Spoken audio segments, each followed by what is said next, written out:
ನಮಸ್ಕಾರ, ಜಿ ಕನ್ನಡ ನ್ಯೂಸ್ಗೆ ಸ್ವಾಗತ. ನಾನು ದಿವ್ಯಶ್ರೀ. ಮೊದಲಿಗೆ ಈ ಕ್ಷಣದ ಹೆಡ್ಲೈನ್ಸ್.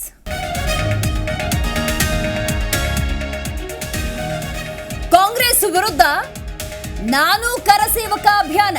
ಬೆಂಗಳೂರಿನಲ್ಲಿ ಆರ್ ಅಶೋಕ ನೇತೃತ್ವದಲ್ಲಿ campaign. Cubbon park police station ಮುಂಭಾಗ ಅಶೋಕ ಹೈ ಡ್ರಾಮಾ.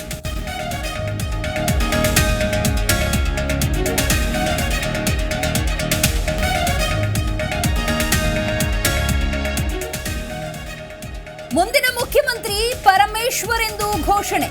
ಮುಂದಿನ ಸಿಎಂ ಎನ್ನುತ್ತಲೇ ಮೈಕ್ ಕಿತ್ತುಕೊಂಡ ಪರಮೇಶ್ವರ್. ಮಾಗಡಿಯ ಅಂಬೇಡ್ಕರ್ ಹಬ್ಬ ಜಾಥಾದ ವೇಳೆ ಜೈಕಾರ.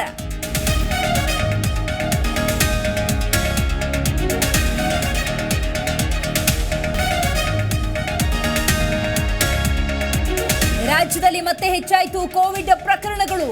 ರಾಜ್ಯ ಆರೋಗ್ಯ ಇಲಾಖೆಗೆ ಶುರುವಾಯಿತು ಮತ್ತೆ ಡವಡವ. ಸಚಿವ ದಿನೇಶ್ ಗುಂಡೂರಾವ್ ನೇತೃತ್ವದಲ್ಲಿ ಹೈ ವೋಲ್ಟೇಜ್ ಮೀಟಿಂಗ್.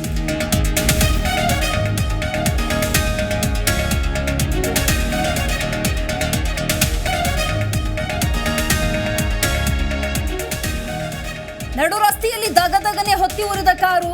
ಬೆಂಕಿಯ ಕೆನ್ನಾಲಿಗೆಗೆ ಕಾರು ಭಸ್ಮ, 4 ಪಾರು. ಗುಬ್ಬಿ ತಾಲೂಕಿನ ಹೊಸಪಾಳ್ಯ ಬಳಿ ಘಟನೆ.